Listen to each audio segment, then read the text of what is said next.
Fallout 4, the only good game with a 4 in it. The Elder Scrolls 4 Oblivion? Oh, okay, yeah, that game's good. I just played it recently. The Sims 4? I mean, I could argue if that game's good or not, but it's fine. GTA 4? Okay, there's a lot of good games with the 4s in them. And Overwatch 2, the only good game with a 2 in it. Team Fortress 2? Okay, fine, I'll give you that one. Half-Life 2? Yep, thank you, Valve. Star Wars Battlefront 2? Okay, fine. There's a lot of good games that are sequels that have a number in them that are good. Point being... And you know what? What? Left 4 Dead 2! Oh, that one has a 4 and a 2 in it, god dang it. Point being, I want to rank Overwatch heroes by how well they do in the Fallout 4 Wasteland. Reminder, we are talking about Fallout 4 in particular, and not other Wastelands, because I just haven't played the other games, I'm sorry. Since I'm not an expert though, I've brought some help. Hi, I'm Alex from the Secret Rodent Society, and I've played hundreds to thousands of hours of all the Fallout games. And a fun fact about me is I like men and women.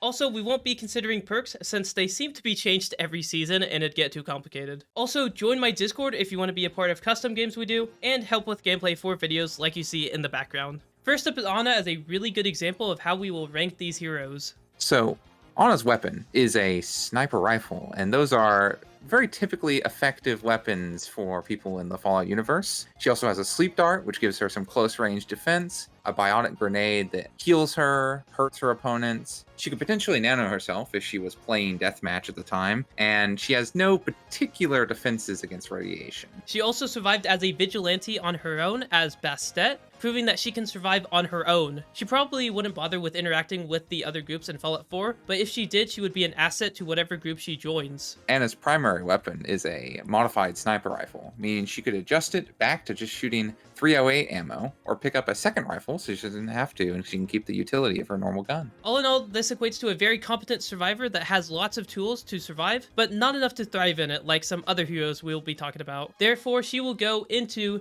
the A tier. Next up is the dashing cowgirl Ash and her busty butler Bobbert. Next up is the dashing cowgirl Ash and her trusty butler Bobbert. Her gun is similar to Ana's as it is also a rifle. She also has dynamite to burn enemies weak to fire, and coach gun to blast herself or the enemies away. Most importantly, she also has Bob, who is completely immune to radiation and very strong.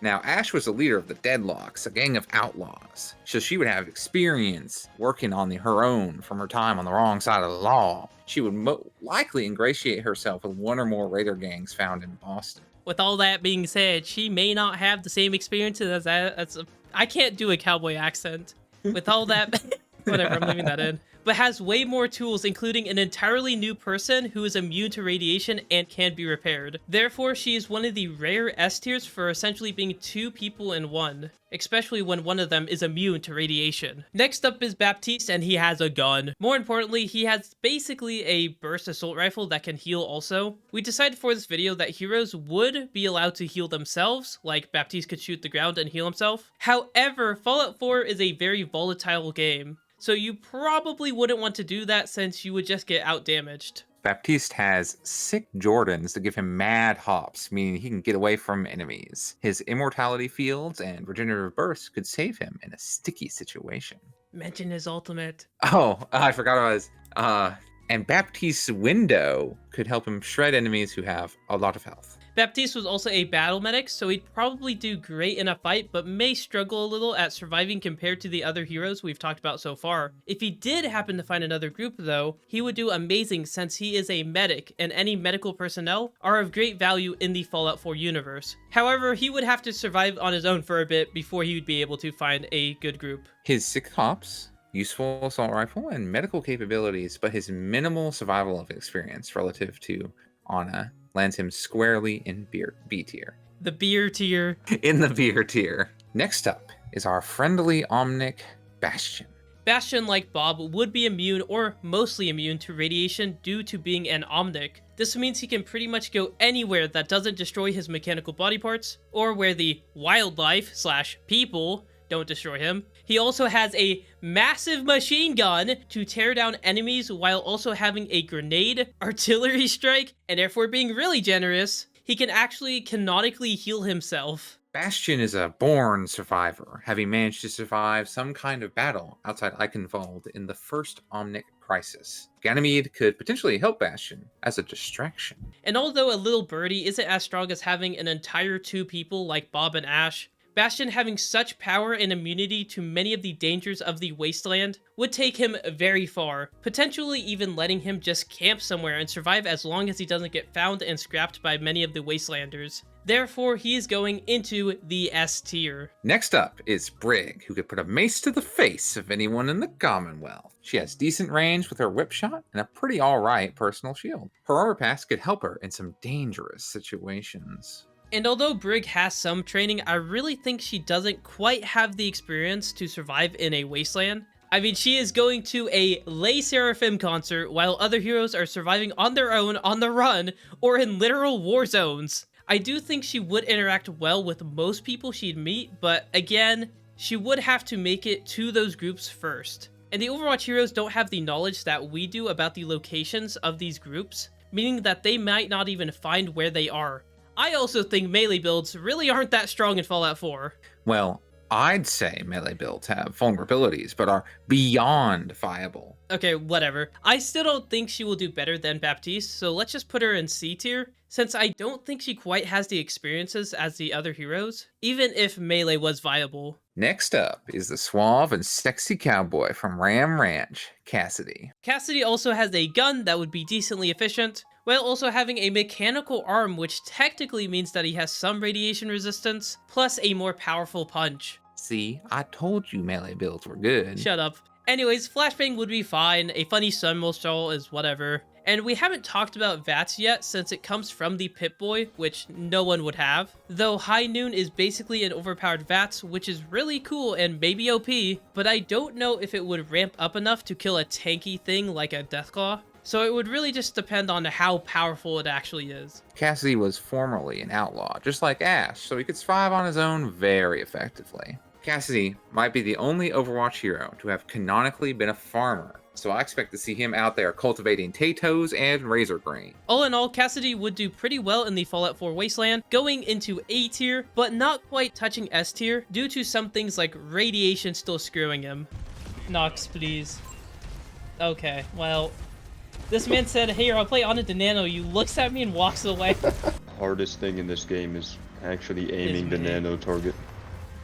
Wow. So due to time constraints, I will be doing a majority of the heroes on my own from now on, but not all of them. But I do want you guys to comment down below if you like seeing other people in these voiceover-like videos. I'll be doing at least one more of these, but it's going to be a little bit different than this one. Anyways, moving on to D.Va, her mech is absolutely amazing. It's basically like having power armor, which is really good and is immune to radiation in Fallout 4, probably. Her weapons don't need to reload and would do very, very well. She can fly away from threats. Micro missiles is just extra damage. Defense matrix to protect herself would be huge. And also, she has a mini nuke in her back pocket, but like, the only issue with self-destruct would be that I actually would highly doubt she'd be able to get it back because the Korean government is probably not functional anymore in the Fallout 4 universe. So D.Va would just lose her best tool of survival if she did do that. The good news though is that it seems like she does know how to rebuild her mech, assuming she has the materials to. I do fully believe that she would be able to make like a new mech or something, kind of like power armor, which would be great as I mentioned earlier. Also, if my voice cracks a lot today, it's because I've been having constant bloody noses and my throat hurts really badly. The audio of this video is going to be a mess. So she may not have the same survival skills as some of the other heroes, but she would be nearly impossible to pin down and kill. For that reason, she's going into S tier, and I think she would last a very, very long time. Alright, in lore, Doomfist is just really overpowered. I think most people understand that. The Gauntlet would probably carry him just like D.Va's mech would carry her. He also would have really high stats if we're talking about Fallout 4 stats across the board, like strength, charisma, and I'd argue even luck. I would not be surprised if Doomfist got an army together to try and take over the Wasteland. This part is kind of short because it's Doomfist. I'm pretty sure he would just be an S tier and would be almost the best character. So even though Doomfist doesn't necessarily have any special qualities to him, he's just overpowered. So S tier. Next up is Ekko. Her abilities are actually pretty solid. She can either somewhat fly or very much fly, depending on if we're talking about in-game or cinematics. Her ultimate may be able to get her out of sticky situations by giving her extra survivability, and her stickies, beam, and powerful fingers will let her fight most things in the Wasteland. However, Ekko, despite her sleuth of powerful abilities, has a prime weakness. She looks like a synth in the worst way possible. She shares the color scheme of the Institute and looks like a very clean Gen 1 synth. And if anyone sees her coffee, people, she's getting murdered. Therefore, since humans are one of, if not the most common entities in Fallout 4 in particular, Ekko gets knocked down a ton to C tier, since most people would just shoot at her. Next up is Freya, and I think she has a decent chance. She has a pretty good weapon, bolas, and a lot of mobility. Again, mobility isn't bad by any means, but in Fallout, you will probably just get shot out of the sky. However, Freya is also an extremely good bounty hunter, alongside being potentially the best tracker in the Overwatch lore. She has been around the criminal underworld for a long time, so I expect her to do well interacting with the inhabitants of Fallout 4. My only worry is that she doesn't have anything specific to carry her in the Wasteland, but she has a good general kit for any apocalypse situation, while also being ultra competent. I put her in low A tier for that reason, but I would be fine with going higher if I was convinced. Some of these heroes are going to be a little bit difficult just because we don't have much lore on them. Synth! Genji would be immediately accused as a synth. This might sound like a stretch, but you have to remember that most people in Fallout 4 extremely fear the Institute. Again, we're doing Fallout 4, not Fallout in general. I'm sorry, I just haven't played those games, blah blah. They also don't know what all synths look like. They already falsely accuse literal humans it's that bad. So he is going to basically be playing a free-for-all in the Wasteland, most likely. However, he is pretty stealthy. He's pretty good at that, and would probably do a little better than someone like, let's say, Ekko. My only worry is that he wouldn't be able to upkeep himself on his own because of his injuries, so I put him at the very top of C tier, since he would probably have a really good chance, but he would have almost the entire human population of Fallout 4 after him. If this wasn't Fallout 4 in particular, he'd probably be way higher though. Next up is Hanzo, and I'm kind of glad I did Freya earlier because I feel very similar about Hanzo as I do with Freya. Although not the same background, Hanzo also should be able to handle himself decently well around criminals. Him having a bow and arrow is actually pretty broken, and he most likely won't have to worry about ammo like some other heroes. This is assuming that he can make his own ammo, but I mean, he's using a bow. Let's just assume he does. His sonic arrow would be very nice for detecting enemies, and he also has the same training as Genji, but not as much mobility as most heroes. If you also consider his dragon, that would, you know, tear through bandit camps.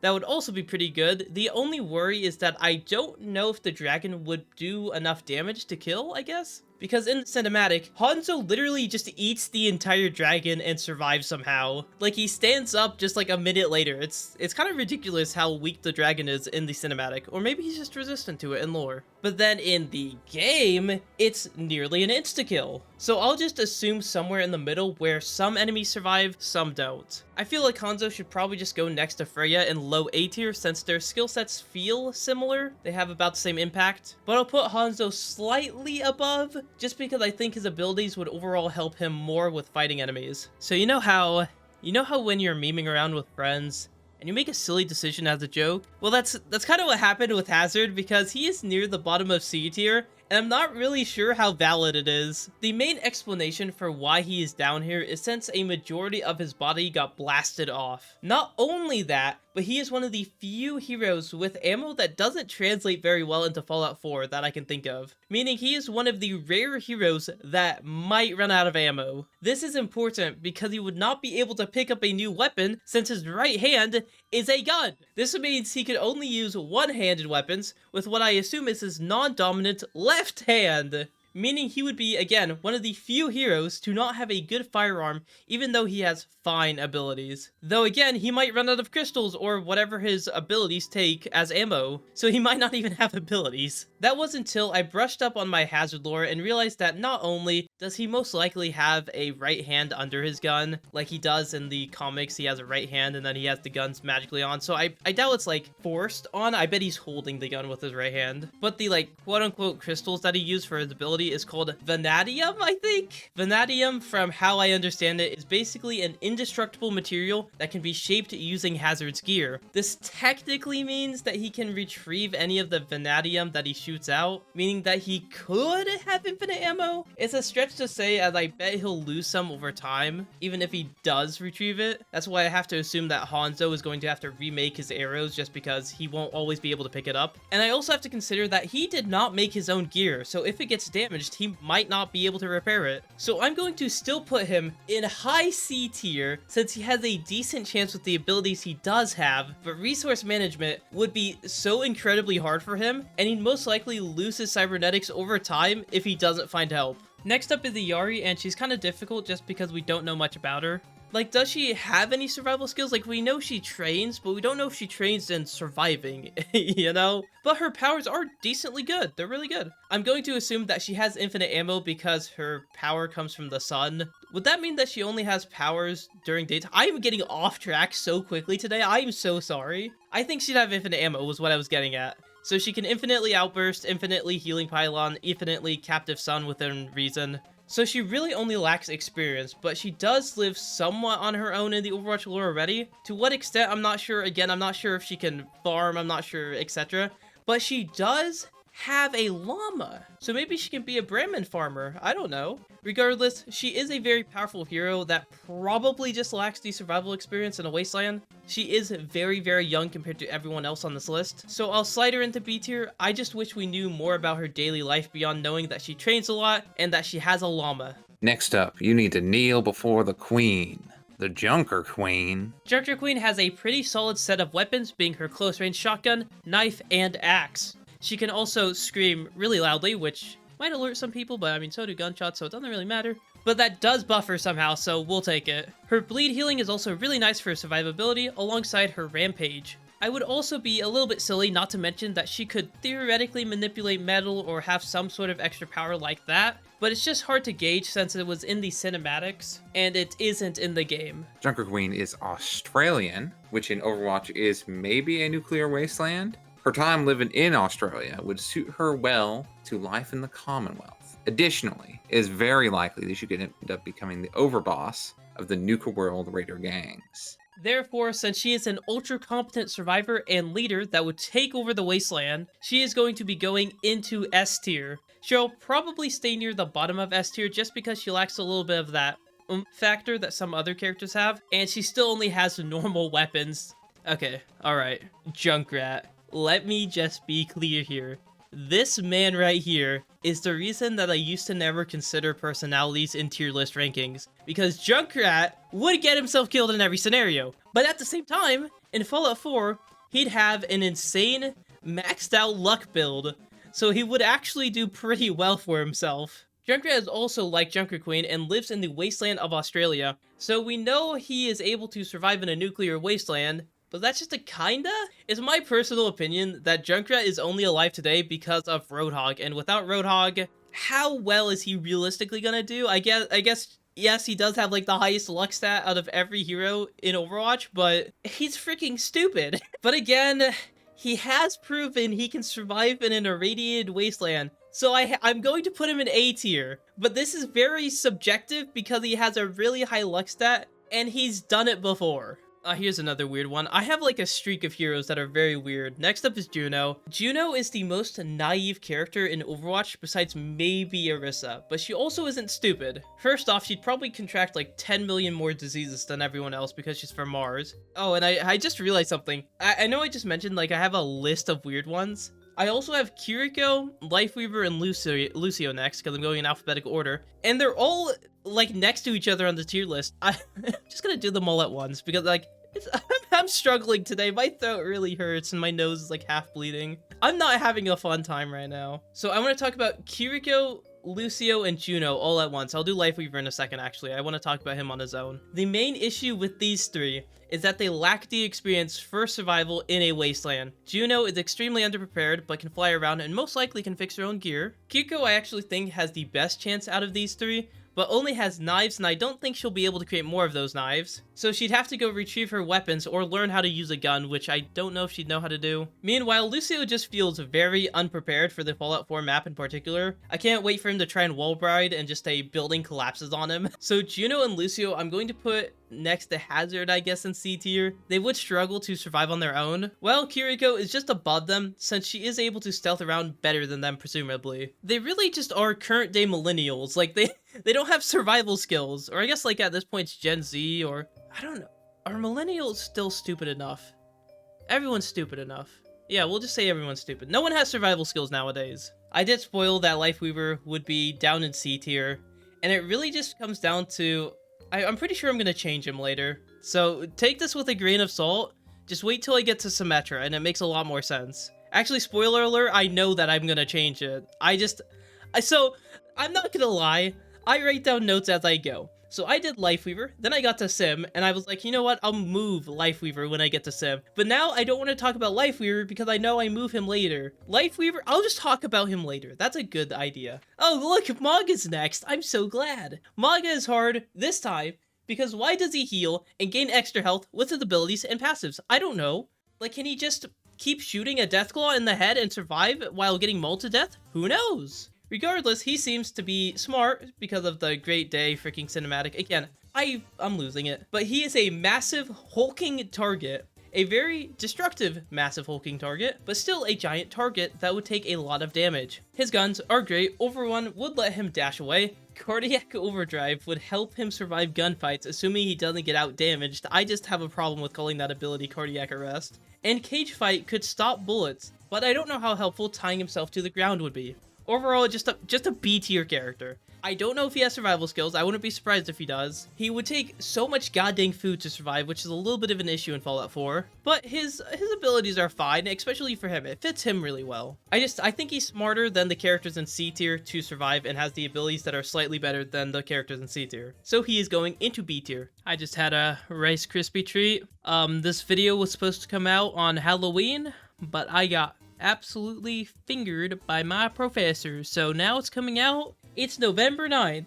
I am actually pretty mad at how long this video took to make. On the bright side, I have some snacks now, so let's go back to the nuclear wasteland. For you guys, it's been a couple seconds, but for me, it's been like a week. Mei is another odd one to talk about, as she is smart, but not really fit for an apocalypse, kinda. In her cinematic, she is verifiably smart and capable of living on her own, and with her also having her Overwatch powers, I think she'd actually do pretty decently. My only worry is that we don't know if she has the knowledge to live out here, as she is a climatologist and not a more survivalistic occupation. Also, she is probably the least violent out of all the heroes, so I'm worried she would get manipulated really easily. Not as much as like some other characters, but still, Mei is kind. I do think B is pretty fair. Not as competent as the A tier heroes and Junkrat, but her abilities and knowledge are better than most of the C tier heroes. I've probably mentioned this, but feel free to comment your opinion. But note, this is all for fun and games, so don't take it personally if I or we make a dumb decision. Murky.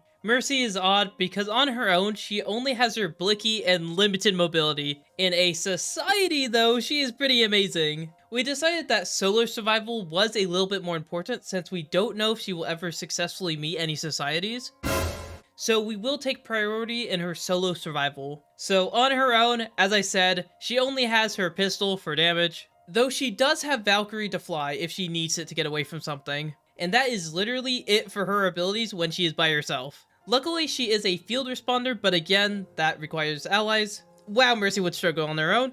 But then again, she would be nearly broken in a society since she could resurrect someone as long as they died within 30 seconds. Or no, sorry, within 10 seconds. I'm freaking stupid. 30 seconds is their cooldown. Which, by the way, off topic, in my opinion, this would get rid of radiation. Like, you're literally dead and then you're respawning at full health, so... I don't remember if I said this, but I also said that Kiriko Suzu should also cleanse radiation, but also rataways exist, so I guess this isn't really an important rabbit hole to go down, because like I said, rataways literally exist. But I mean, it'd still be nice, but also you'd have to die to cleanse radiation with Mercy. This is not important to talk about. But back onto Mercy, though, she would struggle without people, but amazing with, so it's really hard to put her anywhere, so we decided to slam her into B tier since all she has to do is hard focus on finding people. So hopefully she can use her free flight to avoid hostiles until she does, but otherwise she would heavily struggle. Next up is Moira, and unlike Mercy, she can do some damage. If you haven't seen the Retribution cutscenes, she can kind of just kill people really quickly. Obviously, in game she kind of kills people slowly, but I'm going to consider the middle ground, kind of like I did with Hanzo's Dragon. So I think she would kill people semi-quickly. Plus, it might even stun them as it kind of paralyzes them in the cinematic. Her healing probably wouldn't do much. Fade would be pretty good and could maybe cleanse radiation. Orbs would be fine. Actually, her orbs might be able to kill people without them even seeing her, that'd be cool. And Coalescence might even save her life. Overall, her abilities are actually pretty good, as long as she can suck them. On top of that, she would do well in society if she did find people, as she doesn't really have morals, you know? The Institute would love to have her, just saying. Actually, yeah, she'd love the Institute, what am I talking about? Or would she? I don't know. This is really something I should have talked about. Guys, it's 3 AM. Please give me a break if the rest of the voiceovers go off the rails. But yeah, because she would do pretty good, I'm going to put her in A tier. I think she'd do about as well as Mercy in the society, but also she'd be able to survive out in the Wasteland, so I'd put her above Mercy. A tier seems fine. Someone needs to fill the saddle. Someone needs to fill this saddle? Anthony sits on my lap. What? Next up is Orisa. Not gonna cap, we have her in S tier. Her personality doesn't really fit it, but she is literally just a giant mecha machine. She has a minigun with the only limiting factor being heat, a giant javelin she could stab people with, she can become hard with Fortify, she can eat projectiles with her spin, and her ultimate could clear hordes of enemies. I actually wouldn't be surprised if she also knew how to fix herself from Efi, though who knows about that one. The main downside being her personality, because I talked about Mei, how she would be the most easy to manipulate. I think Orisa or Ekko would be like the easiest. But at the same time, maybe they would manipulate her into helping them, which gets her not destroyed, so that's pretty good. So with that being said, since she's just a giant death robot, I'm going to put her near the bottom of S tier. Though if we think that the Fallout 4 people would take advantage of her, I would move her down maybe a little bit. You should play Goku. I should play with my pussy. Wow. Yo, I don't even remember where you put this local bird at. Pharah's fine. Her rocket launcher's fine. She can fly. She might get shot out of the sky, which sucks. Concussive Blast is also fine. Everything is pretty good. Also, Pharah being a soldier would do her great. And my only worry really is that she would run out of ammo, but she is a trained soldier, so I really do think she could just yoink any gun she finds and just shoot it like her mother. Since we haven't seen her able to live without society, I'm going to slam her at like the tippy top of B tier. It's sort of using the same reasoning as Baptiste, but I'd be okay with moving her to A tier if we knew more about her survival skills. Next up is the Archclanker himself, Ramattra. Ram Daddy is unsurprisingly really strong when it comes to his abilities. His Funny Stick and Vortex are alright, but him basically going into Hulk mode would suit him really well in the Wasteland, especially his ultimate. He also is an Omnic that would be immune to radiation, which... Despite his robotic appearance, Ramattra is unlikely to be confused for a synth. It is more likely he is considered something like a Sentry Bot or a Soltron. With that idea and his life as a revolutionary, he will likely be able to care for himself out in the Wasteland. So, sort of like Junker Queen, he will be going into S tier since he is a great leader while also being highly competent. And obviously him being an Omnic is also a driving factor. Next up is Reaper, and sort of like other heroes who have some disabilities, I'm just a little worried that he would get really harmed. His guns are good and probably have infinite ammo. Meanwhile, being able to have lifesteal, a teleport, and an invulnerability is huge. Also, like with Moira's Fade, he might be able to shut off radiations, but it's not a big deal. And if we go off to cinematics, he can even become into like a little dust cloud to float away from danger, which is broken. Like I said, the main issue with Reaper though is that he is in constant pain and may need medical help from someone like Moira to survive. With all that being said though, Reaper is going to have no issue at all tearing through the Wasteland if he doesn't need help, and he can probably just steal or bargain for any food or water he needs. So kind of like with the other heroes where we don't really know their background, since we don't know that Reaper needs medicine to survive, I'm just going to assume he doesn't,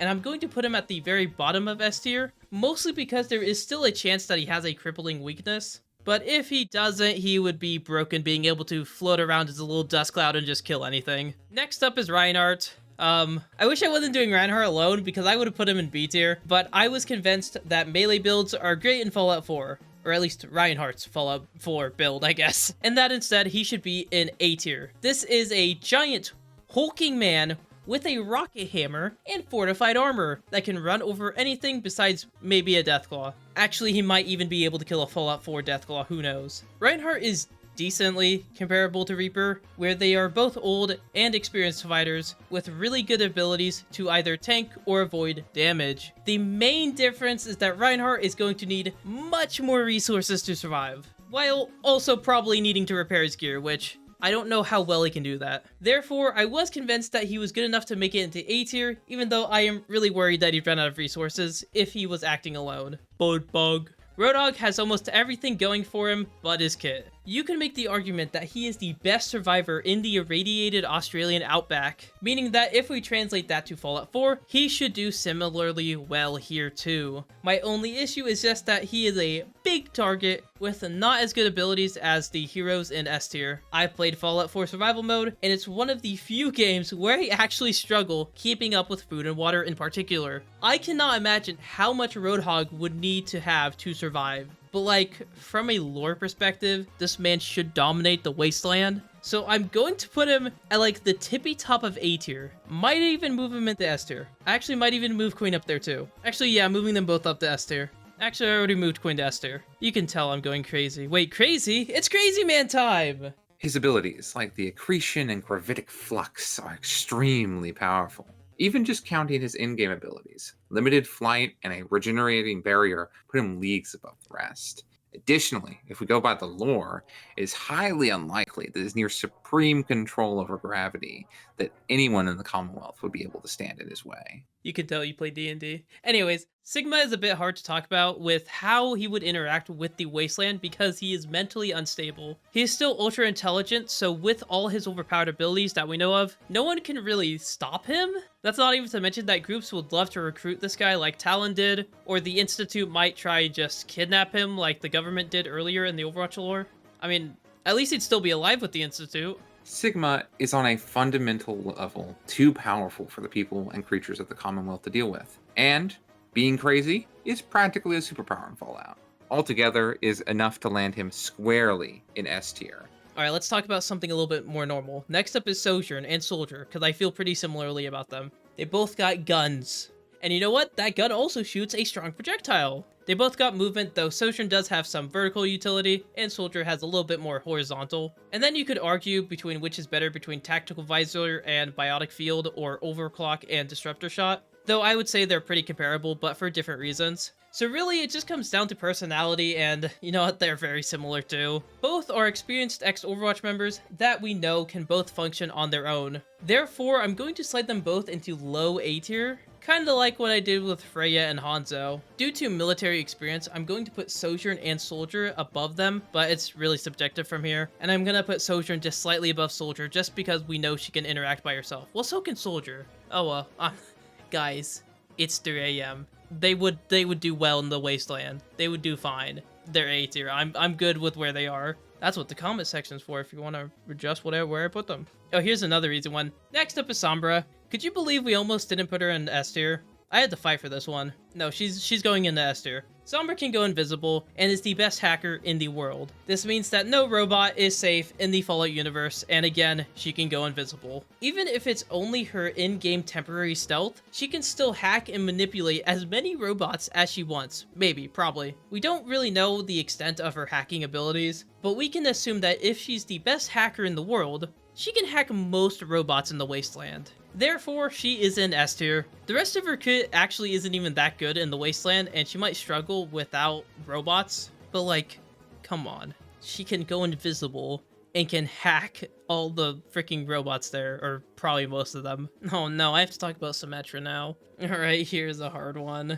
I'm gonna slide Lifeweaver into here while I'm at it. Symmetra is about practicality, while Lifeweaver is about art. So this is where I want to make a controversial opinion. Torbjorn would be A tier, Sorry, I was talking about someone else and I just switched to Torbjorn. Since he would be able to hunker down and survive using his own inventions, but, you know, he probably doesn't have that X factor to make it in the S tier. But I'd also argue that Symmetra would likely do the exact same thing, just a tad worse. I guess we don't know for certain if Symmetra knows how to work with non-hardlight materials, but she is really smart, and I think she could since she has been making practical inventions her, you know, her entire life. But this placement is only controversial because I was going to put Lifeweaver into C tier, though I might move him up to B tier. I haven't decided yet. I haven't asked for anyone's opinion on if I should move Lifeweaver. It really just depends, actually. You know what? Lifeweaver's smart. Lifeweaver made BioLite, which is ultra practical, by the way. And you know what, screw it, I'm putting Lifeweaver at, like, the top of B tier. I don't like where he is. The thing is that Lifeweaver, of course, is all about art, but at the same time, he also studied, like, for over half his life in an academy where it was all about practicality. So, let's just, like, stop adding heroes for a little bit and just expand the lore of Overwatch. Let's make it PvE, you know? That'd be cool.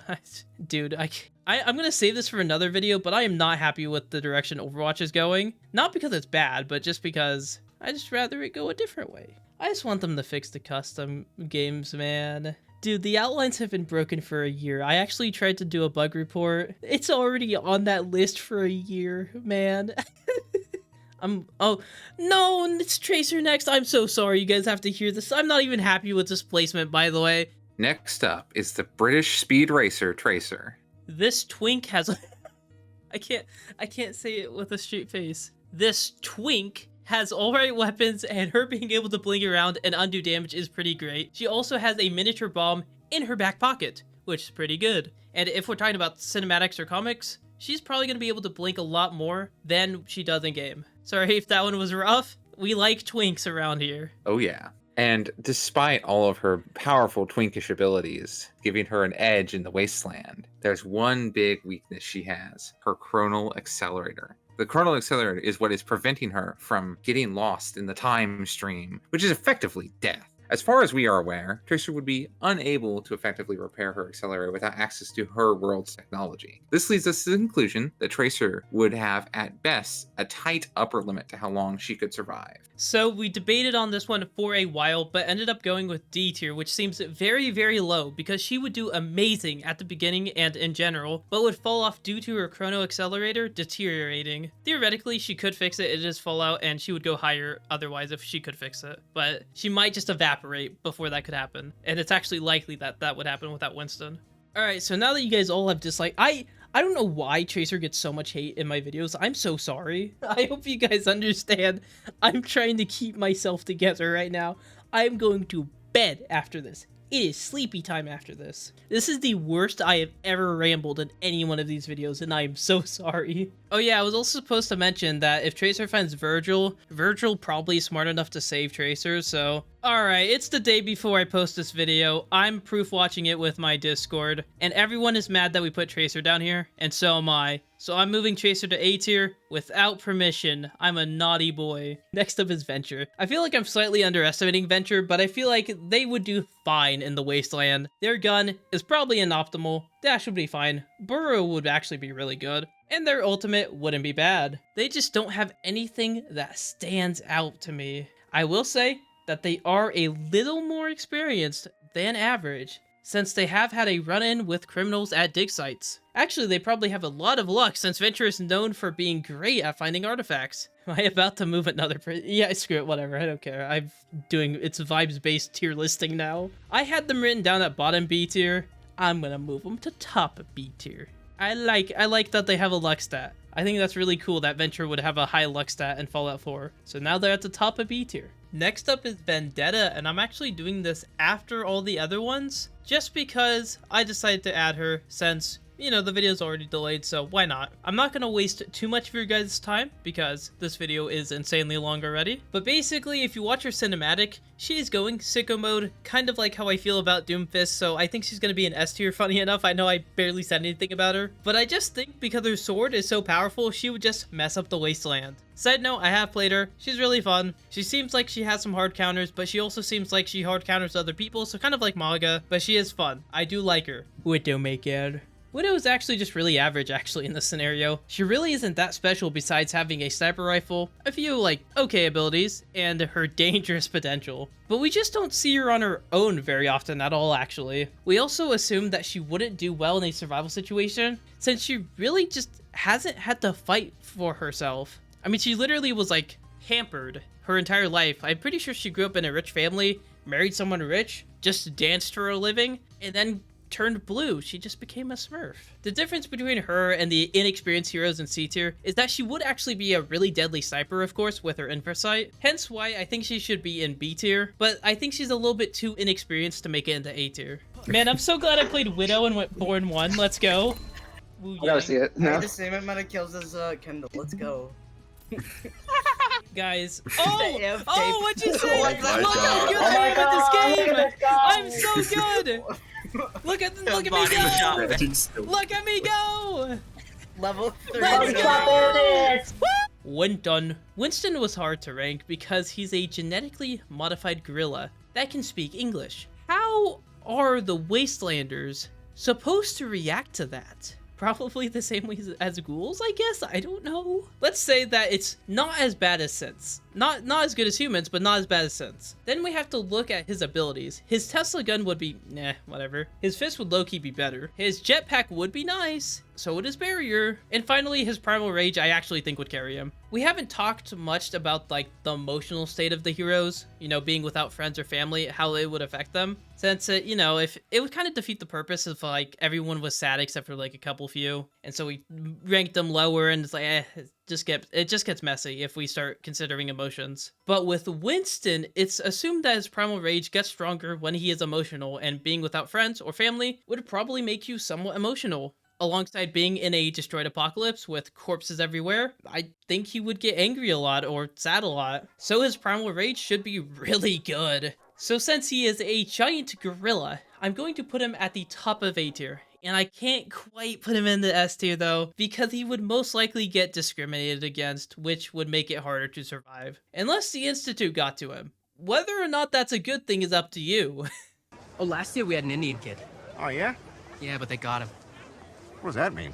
I liked him too. Next up is the hamster, and I like this one. Hamster's actually really easy to talk about. Bull actually seems like he's gonna thrive in this wasteland. Assuming the radiation doesn't turn him feral or something, he has a giant mech that he knows how to repair like D.Va.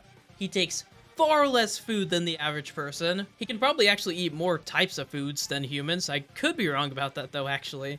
I'm not a hamster expert, I'm sorry. I doubt there have been radiation tests done on hamsters. Okay, so I looked it up, and apparently the people at Ohio State University are psychopaths because they apparently irradiated 22 guinea pigs and 53 hamsters above the approved levels. I don't know why there is an approved level of radiation to give hamsters in the first place, but I guess tests were done to irradiate hamsters. Regardless, Hammond luckily can use his mech or any parts he finds to hopefully protect him from radiation. We know he can, he's smart enough. This would be something that most other heroes would struggle with. He also currently resides in the irradiated Australian outback. Maybe not as irradiated now, but blah blah blah. So he knows how to survive in a wasteland like the Junkers. That's not even to mention that it is likely that if he finds a place like Diamond City, he will either be an asset there and work with them, or just silently steal food because he is just a hamster. And even if he gets caught, this is like my fan fiction. This is my fan fiction.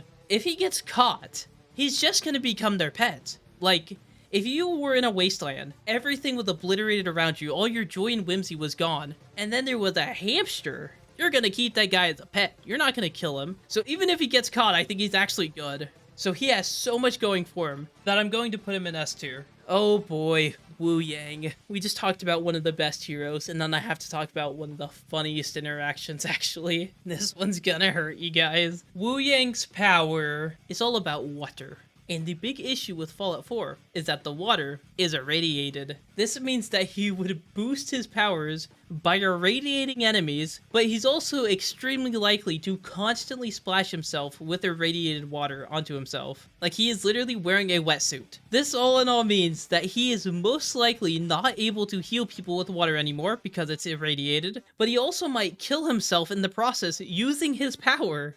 This means that Wu Yang might be the only hero left without a power in the Fallout Wasteland, which is why, unlike Tracer, I actually like this placement, and we put him in D tier. D tier for us was basically the equivalent of a normal human, like Nate or Nora from the games. And without his powers, he's just sort of like a kung fu man with a stick. You could even argue that he is unlikely to know how to use a gun, which could be worse than the average gun-wielding American. And he dedicated his whole life to this power that he probably cannot use, so like his life's training is just useless. Though if his staff could cleanse water, then I could see him in like C tier or even higher than that. But from the lore snippet that I read, all his staff can do is change the trajectory of water. So without like any of his abilities, because you know the water is irradiated, he would actually be the worst equipped hero for the Fallout 4 Wasteland in particular. Obviously, he's not stupid. He's still an Overwatch hero. Any Overwatch hero can do, you know, probably just as good as a regular human, even with nothing. But he's in D tier. He's not an F tier, because he's still, like,